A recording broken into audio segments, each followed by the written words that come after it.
You're listening to Civic from the San Francisco Public Press. In this bonus episode, we give you a rundown of the propositions on San Francisco's November 2024 ballot. Find our full election coverage at sfpublicpress.org.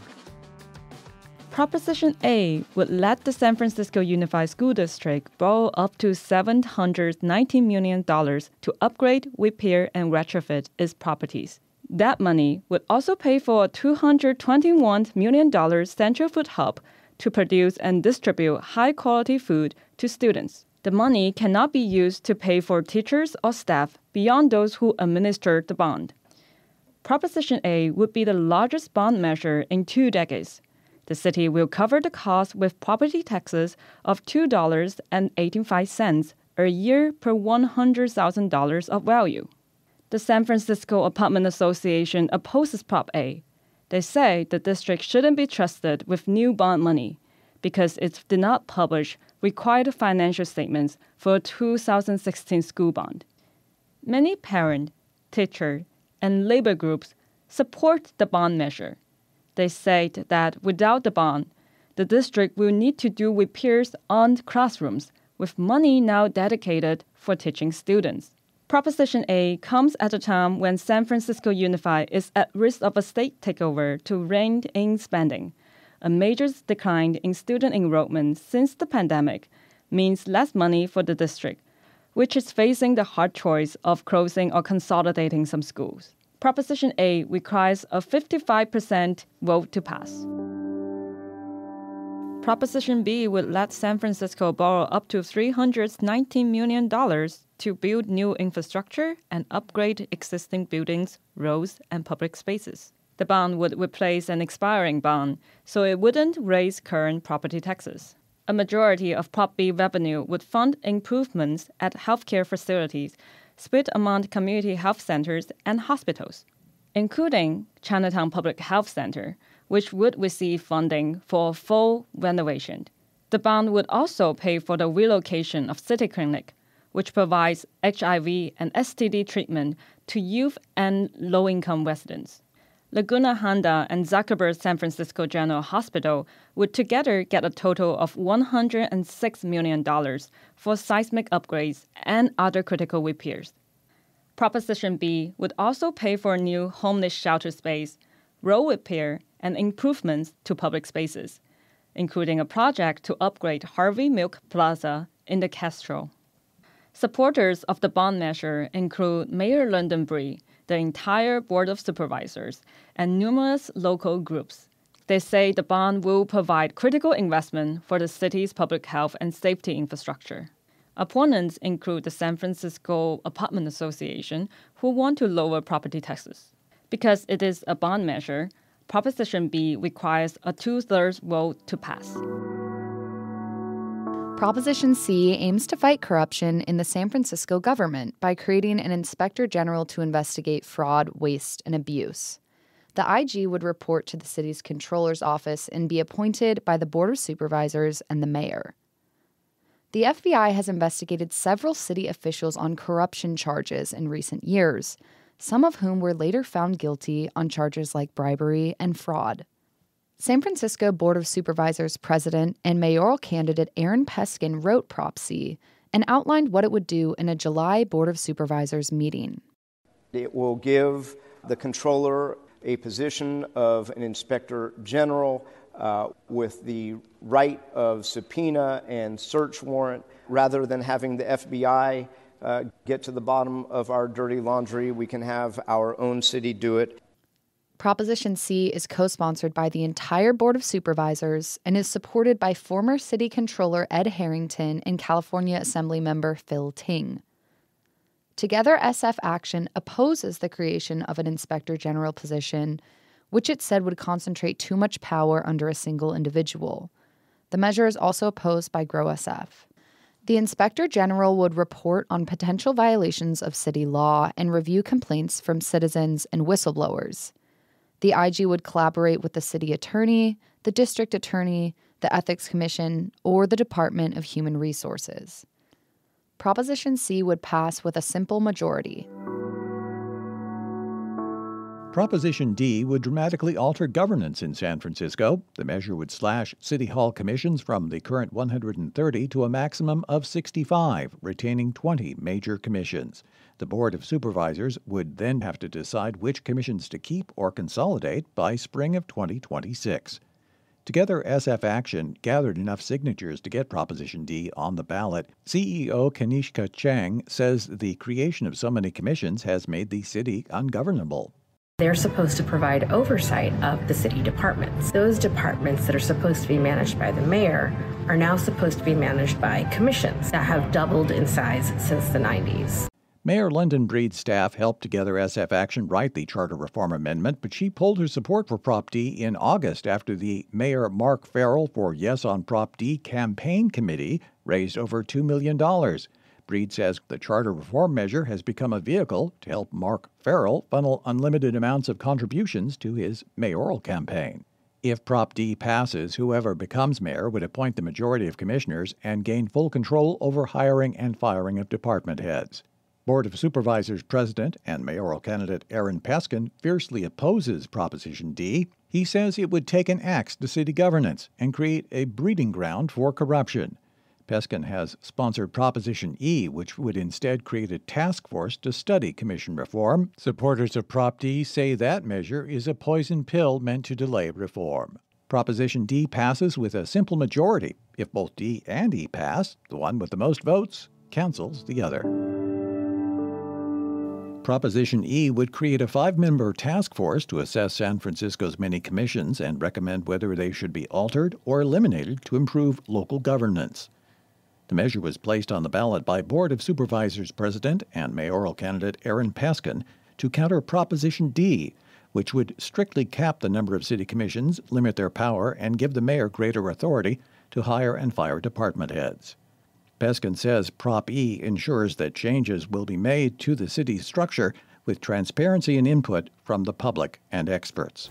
By creating a task force to review and streamline the city's commissions, Prop E offers a thoughtful, expert-driven approach to improving efficiency, reducing waste, and saving taxpayer money.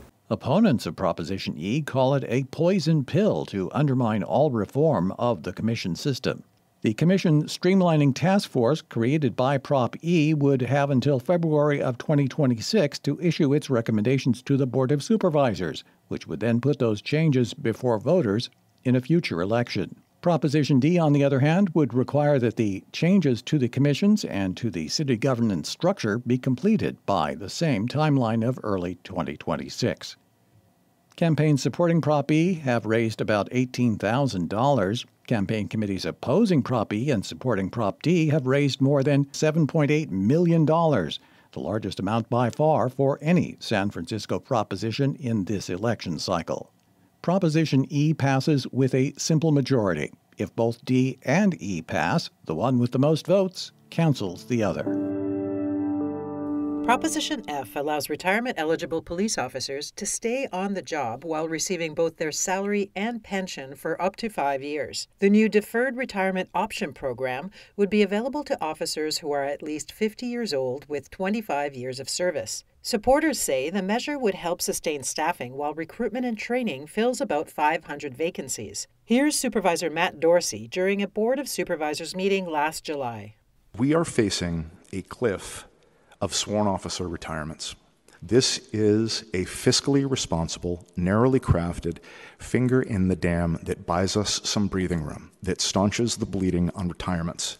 Opponents are against the idea of paying some officers as much as $500,000 in both pension and salary. And they say the police department has already received tens of millions of dollars for understaffing while other city services flounder. Here's Supervisor Hillary Ronan during the July board meeting. Creating this much disparity is not only a poor use of our limited resources, but it also starts to build a resentment. If I was a social worker or a 911 call operator and I saw these figures, I would be appalled. And I would say, I'm doing extra work every single day because there's not enough people staffing my department. The San Francisco Employees Retirement System says Prop F could cost $3 million a year if most participants enter the program with maximum pension benefits. Or it could save the city $300,000 a year if most participants are younger officers with lower pensions. Proposition F needs a simple majority of yes votes to pass. Proposition G would reduce rent in hundreds of units serving extremely low-income seniors, families, and people with disabilities who struggle to afford even subsidized rentals in San Francisco. The measure would create an affordable housing opportunity fund and require the city to set aside at least $4 million for the fund in 2026 and $8.25 million each year after that through 2047. Supporters hope the fund will act as a model to other municipalities trying to support low-income households, and that it will grow in coming years with support from the state or federal government. Board of Supervisors President and mayoral candidate Aaron Peskin discussed the urgent need to get the fund up and running during a supervisors meeting in July. This is really the only way that we will ever get the opportunity to create a program as a starting point. Let me be clear, the need is so great that we'll never get at closing this gap. The fund would subsidize 600 units for extremely low-income households. That includes seniors and those with disabilities earning up to 25% of the area median income, which is about $30,000 a year for two people. Proposition G is supported by the entire Board of Supervisors and Mayor London Breed, as well as diverse community groups like Faith in Action Bay Area, the Community Tenants Association, and Senior and Disability Action. Opponents include Grow SF and Together SF Action, who oppose yearly budget set-asides in favor of funding programs during the regular budgeting process. Prop C needs a simple majority to pass. Proposition H would lower the retirement age for San Francisco firefighters from 58 to 55. Supporters say it could save firefighters' lives by reducing their exposure to toxic fumes. Here's Adam Wood speaking to the Board of Supervisors last July. He's vice president of the San Francisco Firefighters Cancer Prevention Foundation. A lifetime of service to the citizens of San Francisco should not be capped with a battle against occupational cancer. The toll that this has taken on our members' lives, on the lives of our members' families, has to be addressed. 10 years ago, voters supported a measure to reduce the cost of pensions that boosted the retirement age to 58 for firefighters hired after 2012. Supporters say Prop H would now make retirement equal for all. Here's Stan Lee, president of the Asian Firefighters Association. I believe that we should be treating our younger members with equality and fairness. I would like to see that the younger generation will be able to enjoy their retirement longer instead of having to fight a case of cancer or something else, PTSD, or some behavioral health issue. Mayor London Breed said the measure would be fiscally irresponsible as City Hall faces budget deficits nearing $800 million over the next 2 years. According to the city controller, the annual cost of Prop H begins at about $3.7 million and increases to about $21 million a year by 2041 as City Hall takes on debt to cover more retirees. That figure would fall as the debt is paid off. Proposition H needs a simple majority of yes votes to pass. Proposition I would improve retirement packages for 911 dispatchers as well as nurses who transition from temporary to full-time roles in an effort to attract and retain staff. 911 dispatcher Valerie Tucker told a Board of Supervisors committee in July that dispatchers need greater retirement benefits, discussing ongoing vacancies.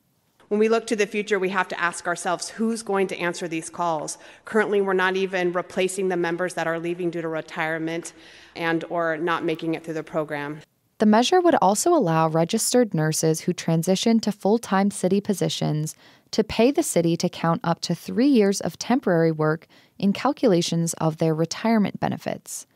The more years employees work, the greater their pensions. Currently, switching from temporary to full-time roles can take years, which don't count towards retirement packages, making it harder to attract full-time staff. The city controller says the measure would cost between $3.8 and $6.7 million in the first year and increase in coming years. Proposition I supporters say increased recruitment and retention could reduce expensive overtime, saving taxpayers money. The Libertarian Party opposes Prop I because it would increase the burden on taxpayers. Proposition I needs a simple majority to pass.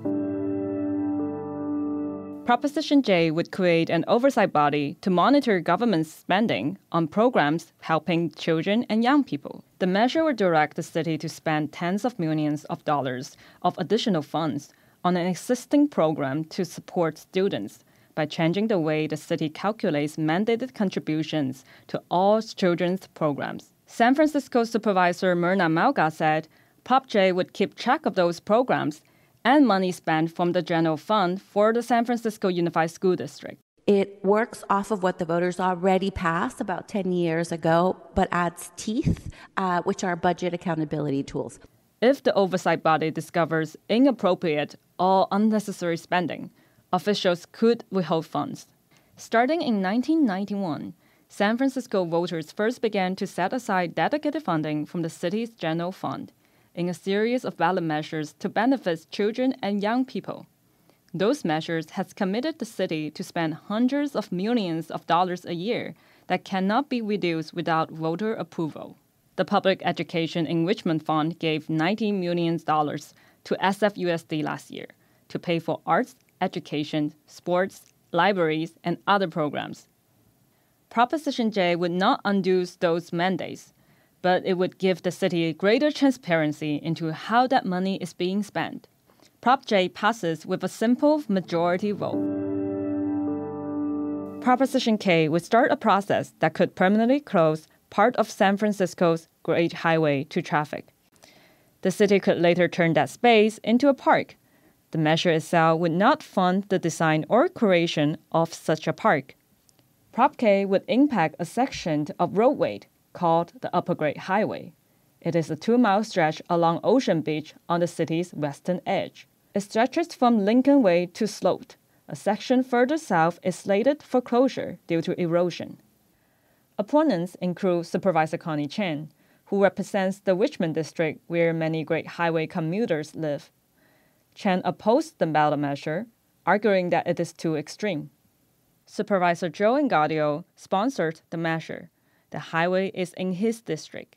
This is an opportunity to reimagine this section for the next century as an oceanside park.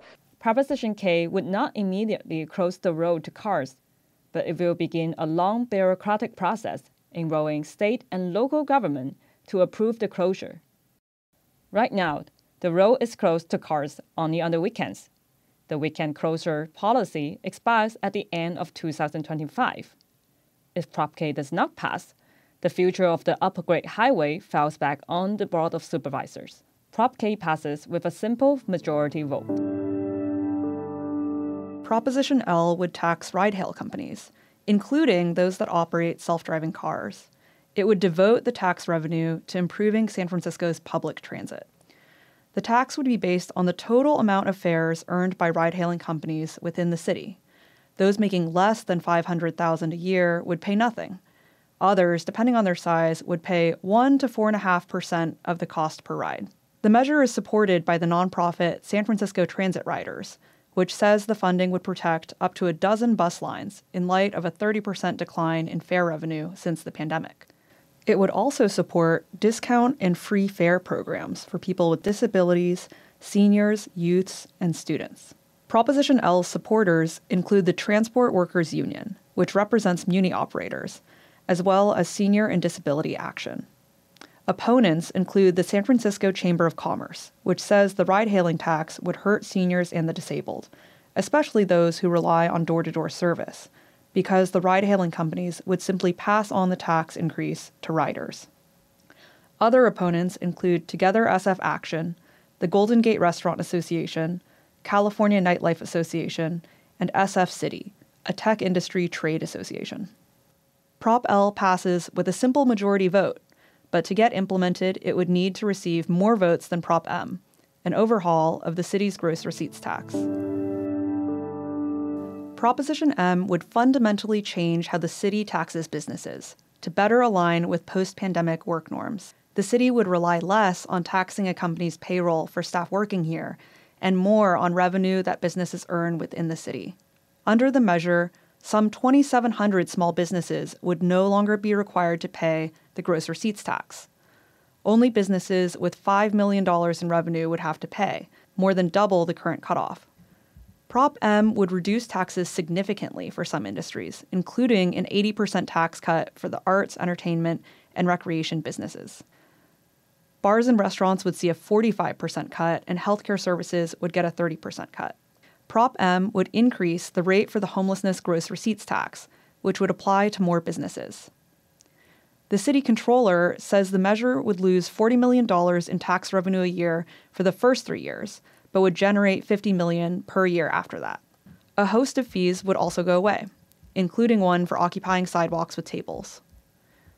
Proposition M is supported by the Golden Gate Restaurant Association, which says it would give critical tax relief to small businesses.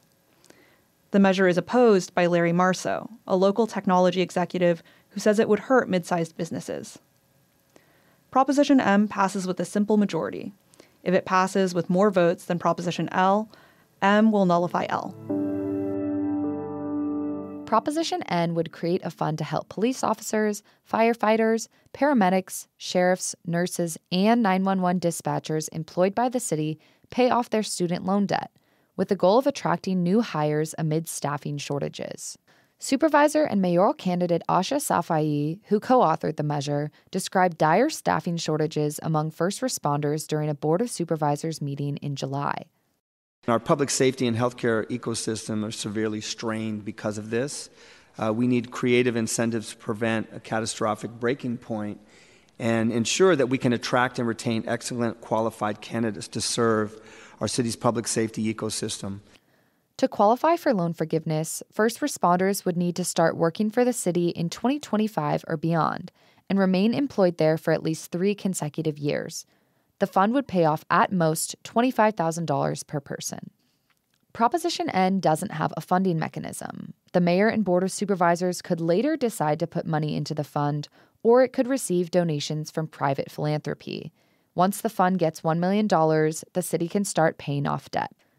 Proposition N is supported by several members of the Board of Supervisors, as well as Service Employees International Union Local 1021 and a number of other local unions representing first responders. The proposition's official opponent, Larry Marceau, argued that Proposition N fails to address underlying issues that lead to student debt among first responders, like rising education costs and inadequate compensation. Prop N needs a simple majority to pass. Proposition O would strengthen access to abortions in San Francisco. Supporters say it secures reproductive rights ahead of a potential Donald Trump and J.D. Vance administration. Here's Kimberly Ellis from the Department on the Status of Women during a press conference last June. With the high-stakes presidential election this fall, this ballot initiative is an example of San Francisco proactively contingency planning. We are battening down the hatches so as to not get caught flat-footed. Because if there is one thing we have learned from the pandemic and from the fall of Roe v. Wade, it is that this is not a drill. Prop O would create a fund to provide reproductive care at reduced or no cost to low-income people. The city's public health department would also post warning signs outside centers that appear to offer full reproductive services, but instead discourage women from having abortions. Here's Mayor London Breed during the press conference last June. We have 2 of those crisis pregnancy centers in our city that have been very misleading. When you are going to understand what all your options are, you're being told that, like you will go to hell. Pro-Life San Francisco said the measure discriminates against life-affirming centers, and Archbishop Salvatore Cordileone posted a video on the Archdiocese of San Francisco website urging voters to say no. If we want to create a civil society, we must affirm across the board support for human life. That means alternatives to abortion. Proposition O needs a simple majority of yes votes to pass. For more information about what San Franciscans will be voting on this November, check out our election guide at sfpublicpress.org. Civic comes to you from KSFP LP 102.5 FM in San Francisco, a project of the San Francisco Public Press, a nonprofit investigative newsroom. Our theme music is by John Dillon. Additional music was supplied by the Blue Dot Sessions. Our team includes producer Liana Wilcox and executive director Lila LaHood. Ballot propositions for our voter guide were reported on and voiced by Sylvie Sturm, Madison Alvarado, Jia Wu, and Audrey Brown, as well as myself, Mel Baker. Our managing editor is Noah Arroyo. Civic airs Tuesdays and Thursdays at 8 a.m. and 6 p.m. on KSFP. New episodes on Thursdays. Thanks for listening.